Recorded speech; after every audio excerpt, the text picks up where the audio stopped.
Pukul 6 waktu Indonesia Tengah, Radio Republik Indonesia ND menghadirkan Warta Berita.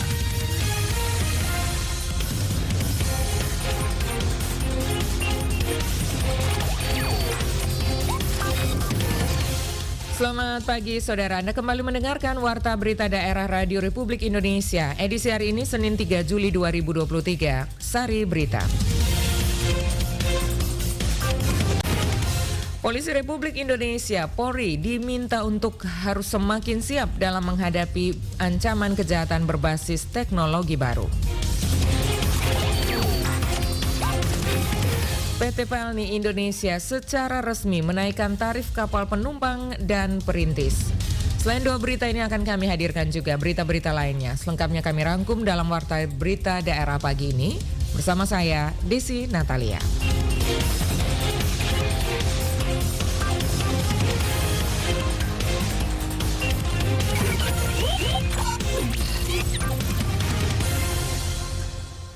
Saudara, kita mulai berita pertama. Polisi Republik Indonesia, Polri, diminta untuk harus semakin siap dalam menghadapi ancaman kejahatan berbasis teknologi baru. Polri harus lebih maju dibanding pelaku kejahatan dan harus terus berinovasi serta meningkatkan penguasaan teknologi. Laporan selengkapnya dilaporkan Veranda Garus. Wajib melindungi, mengayomi, dan melayani masyarakat. Karena setiap saat Polri diawasi rakyat. Gerak-gerik Polri tidak bisa ditutup-tutupi lagi. Penegasan ini disampaikan Presiden Jokowi dalam sambutan tertulisnya yang dibacakan Kapolres ND Ajun Komisaris Besar Polisi Andre Librian pada upacara Hari Bayangkara 1 Juli 2023 bertempat di halaman kantor Bupati ND. Selain inovasi penguasaan teknologi, Polri juga diminta untuk selalu siaga dalam penanggulangan COVID-19, waspada terhadap krisis energi, pangan, dan krisis keuangan, dan memastikan Kamtibmas lebih kokoh dalam menghadapi berbagai tantangan saat ini, terutama agenda besar pemilu serentak 2024 mendatang. Pada kesempatan itu, Jokowi mengingatkan kepada seluruh anggota Polri untuk memastikan rasa keadilan dan kemanfaatan hukum oleh masyarakat, di mana mengedepankan upaya pencegahan dalam menjaga Kamtibmas. Kewenangan Polri, kata Jokowi, sangat besar, sehingga dirinya menekankan agar penegakan hukum harus berjalan dengan adil, tidak ada lagi istilah tajam ke bawah, tumpul ke atas. Semua program pemerintah membutuhkan dukungan Polri, dukungan Kamtibmas, dukungan penegakan hukum dan keadilan, dan berbagai pelayanan yang melibatkan Polri. Saya ingin menekankan beberapa hal. Kewenangan Polri itu besar, kekuatan Polri itu juga besar. Oleh sebab itu harus digunakan secara benar, selurus-lurusnya, seadil-adilnya. Jangan ada yang disalahgunakan, jangan ada yang dibelok-belokkan, jangan ada lagi persepsi hanya tajam ke bawah tapi tumpul ke atas. Lindungi masyarakat bawah, berikan kepastian hukum kepada masyarakat, berikan kepastian berusaha, berikan kepastian berinvestasi. Jokowi juga meminta peran serta dan dukungan Polri dalam pembangunan ibu kota negara. Menurutnya, pindah ibu kota adalah pindah cara kerja untuk membangun motor kemajuan Indonesia ke depan. Maka dari itu, Polri harus mengawal dengan baik agar dapat berjalan lancar dan tepat waktu. Apel peringatan Hari Bayangkara dihadiri Forkompimda, anggota Polri, dan TNI. RRI ND Veranda Garus melaporkan.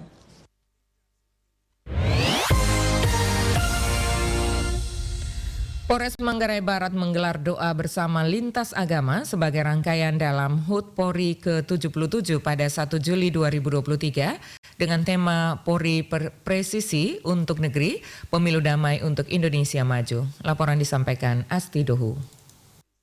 Polres Manggarai Barat menggelar doa bersama lintas agama sebagai rangkaian dalam HUT Polri ke-77 pada 1 Juli 2023 dengan tema Polri Presisi untuk Negeri, Pemilu Damai untuk Indonesia Maju. Kapolres Manggarai Barat AKBP Arisat Moko menjelaskan, doa bersama ini merupakan salah satu wujud syukur terhadap apa yang diberikan Yang Maha Kuasa. Dengan bertambahnya usia Polri, diharapkan Polri semakin profesional dan dicintai masyarakat. Tentunya masyarakat sangat berharap peningkatan profesionalitas personil maupun kualitas pelayanan publik. Arisatmoko mengungkapkan sebagai institusi yang memiliki tugas dalam memberikan perlindungan dan menegakkan hukum, maka tentu hal ini memiliki tantangan tersendiri bagi Polri untuk menjaga profesionalisme dan integritas terhadap masyarakat serta tanggung jawab kepada negara. Dalam pemeliharaan keamanan dan ketertiban masyarakat, Polri saat ini terus berupaya untuk mengedepankan pencegahan. Dalam hal ini, penegakan hukum dilaksanakan dengan prinsip-prinsip restoratif justice. Arisatmoko berharap doa, dukungan, dan kerjasama dari seluruh elemen masyarakat dalam menjaga Kamtibnas yang kondusif di wilayah Nusa Tenggara Timur, khususnya di tahun politik 2024. Karena doa dan dukungan dari semua pihak sangat dibutuhkan dalam mewujudkan harapan pemerintah dan masyarakat. Doa bersama yang dipusatkan di lapangan apel Mapolres Manggarai Barat diikuti pejabat utama Polres, Bayangkari, dan personel jajaran Polres Manggarai Barat, serta dihadiri oleh 4 perwakilan tokoh agama, yakni Katolik, Islam, Kristen, dan Hindu. RRI SP Labuan Bajo, Astidohu melaporkan. Beralih ke informasi lainnya, PT Pelni secara nasional menaikkan tarif tiket kapal penumpang dan kapal perintis di seluruh Indonesia serentak terhitung mulai 1 Juli 2023. Laporan disampaikan Rosada Lima. 1 Juli jam 00.01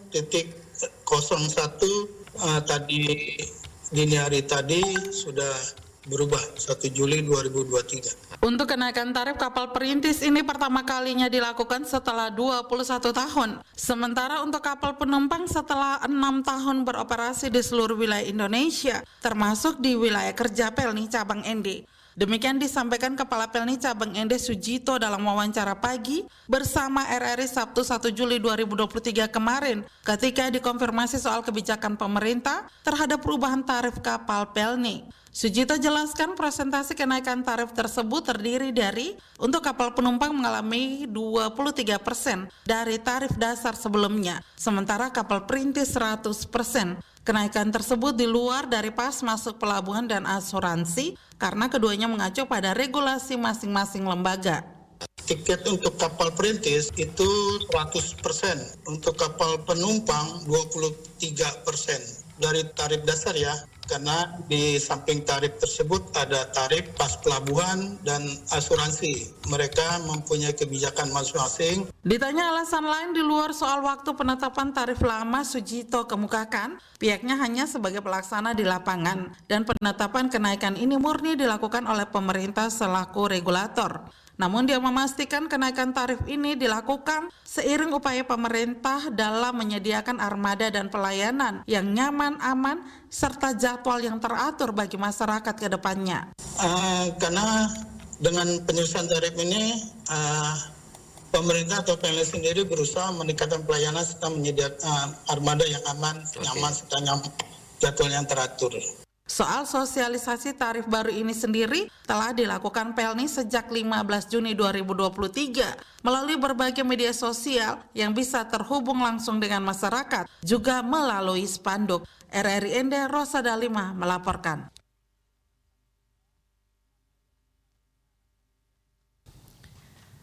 Saudara, Kepala Pelni Cabang ND Sujito dalam wawancara pagi bersama RRI Sabtu 1 Juli 2023 kemarin juga meminta kepada seluruh masyarakat pengguna jasa kapal PT Pelni di ND untuk membeli tiket sejak jauh-jauh hari dari waktu keberangkatan.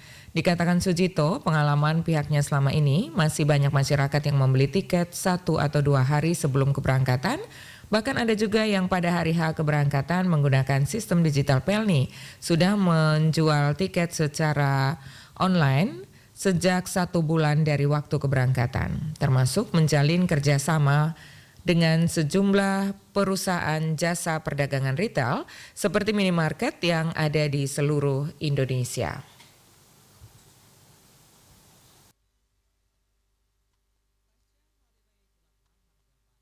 Masyarakat di ND untuk berpergian atau mencari nafkah ke tempat wilayah di luar dari ND, kami berharap untuk penjualan tiket, kami sudah menjual tiket jauh-jauh hari, 1 bulan tiket sudah bisa dibeli melalui tempat-tempat yang sudah kami kerjasama seperti minimarket, Indomaret, Alfamart bisa dibeli di tempat tersebut dan nanti bisa ditukarkan ke loket penjualan tiket.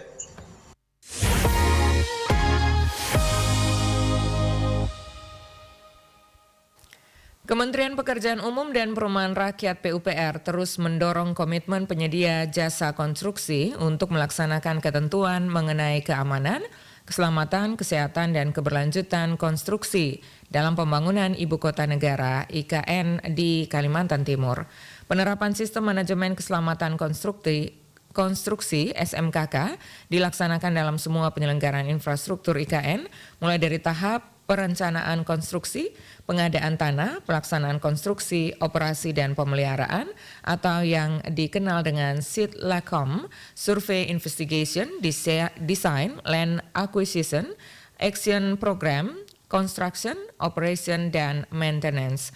Ketua Satuan Tugas Pelaksanaan Pembangunan Infrastruktur IKN, Danis Hidayat Sumadilaga mengatakan dalam pembangunan infrastruktur IKN, Menteri PUPR Basuki Hadi Mulyono telah memberikan arahan untuk melaksanakan pekerjaan konstruksi sesuai dengan peraturan perundang-undangan dengan memastikan penerapan keselamatan konstruksi yang memenuhi aspek kesehatan dan keselamatan kerja pada tenaga kerja konstruksi dan semua pihak yang terlibat di lapangan. Selanjutnya, aspek keselamatan keteknikan tanpa kegagalan, aspek pembangunan ramah lingkungan tanpa menimbulkan kerusakan lingkungan, dan aspek komunikasi yang baik pada masyarakat sekitar, serta pengendalian dampak sosial. Dan Ms. Sumadilaga juga menyampaikan pemahaman penerapan SMKK juga diimplementasikan pada program pelatihan tenaga kerja konstruksi TKK di IKN dan berdasarkan data Ditjen Bina Konstruksi sebanyak 2.962 tenaga kerja konstruksi di IKN Nusantara sudah melakukan pelatihan berdasarkan jabatan kerja.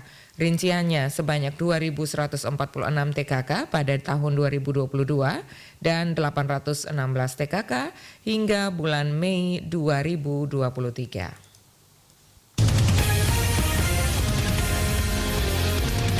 Anda sedang mendengarkan Warta Berita RRI ND.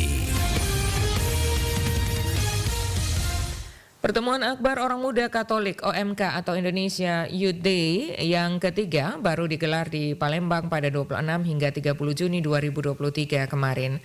Penyelenggaraan IYD 2023 ini mengangkat tema Orang Muda Katolik Bangkit dan Bersaksilah.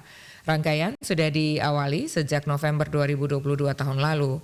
Indonesian Youth Day atau Pertemuan Orang-orang Muda Katolik di Palembang ini merupakan puncak perayaan momen sukacita untuk berbagi bersama. Kepada RRI, Ketua Komisi Kepemudaan Keuskupan Agung ND, RD Aloysius Mite mengatakan, total orang muda Katolik yang diutus ke Palembang sebanyak 36 orang dari setiap kevikepan di wilayah Keuskupan Agung ND. Sementara itu, imam pendampingnya merupakan anggota Komisi Kepemudaan Keuskupan Agung ND.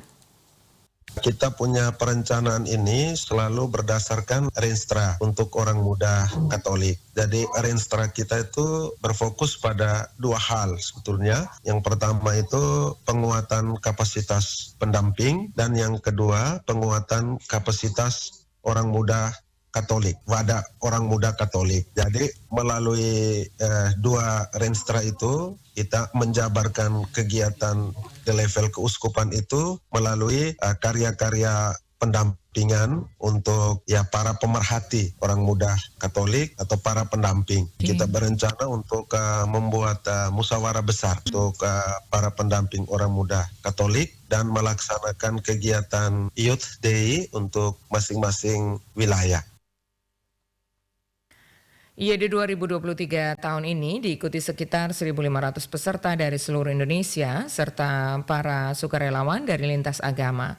Kegiatan ini difokuskan pada kaderisasi orang muda Katolik, pelatihan media sosial, pelatihan startup, weekend, edukasi politik, serta meningkatkan kapasitas para pendamping orang muda.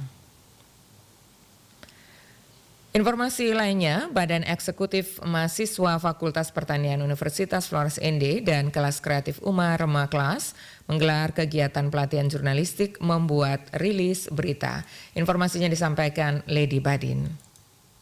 Kegiatan pelatihan jurnalistik membuat rilis berita yang dilaksanakan di Laboratorium Fakultas Pertanian Universitas Flores ND pada Sabtu 1 Juli 2023 menghadirkan pemateri dari RRI ND ini diikuti oleh 19 orang mahasiswa pertanian Universitas Flores ND. Ketua Panitia Penyelenggara Kegiatan Basrin mengungkapkan bahwa kegiatan ini dimaksudkan untuk menjadi bekal bagi mahasiswa ketika turun ke desa dalam kegiatan program penguatan kapasitas organisasi mahasiswa atau PPKOM yang akan berlangsung pada akhir Juli 2023 di 2 desa di Kabupaten ND, yakni Desa Saga dan Desa Bombenga, Kecamatan Nangapanda. Maksud dari kegiatan ini untuk melatih soft skill teman-teman URC dengan BEM Fakultas Pertanian untuk membuat rilis berita. Kegiatan ini diikuti 20 orang dari gabungan dari BEM dengan URC. Kebetulan yang hadir ini baru 18 orang, semester 4. Harapannya semoga teman-teman lebih kompak dan lebih giat lagi bekerja sama untuk terjun kegiatannya. Sementara itu, pendamping Umar Remaklas Virji Putra mengungkapkan bahwa kegiatan pelatihan jurnalistik ini diharapkan menjadi sebuah ilmu yang bisa diterapkan ketika mahasiswa turun mengabdi di desa dan memberitakan seputar kegiatan mereka di sana. Virji juga mengungkapkan bahwa rilis berita yang nantinya dibuatkan mahasiswa Fakultas Pertanian Universitas Flores ini akan menjadi penilaian pada nilai mata kuliah semester 4. Ini adalah kegiatan rutin yang dilaksanakan dalam setiap angkatan Umar Remaklas dan juga BEM Fakultas Pertanian. Jadi tujuannya agar setiap mahasiswa atau anggota BEM dan URC itu mereka punya kapasitas atau kemampuan dalam menulis berita dan juga rilis di media sosial mereka masing-masing.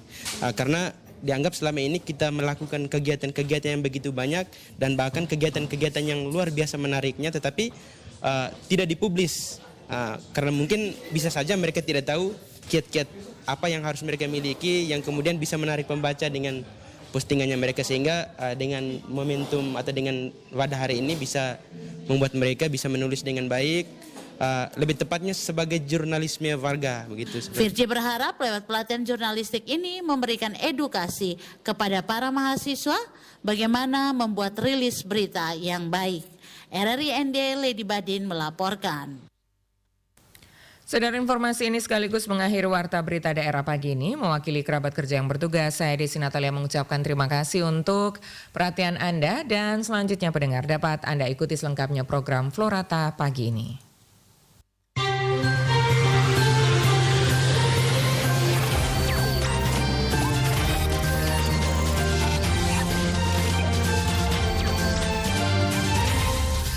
Terima kasih Anda telah mengikuti Warta Berita RRI ND.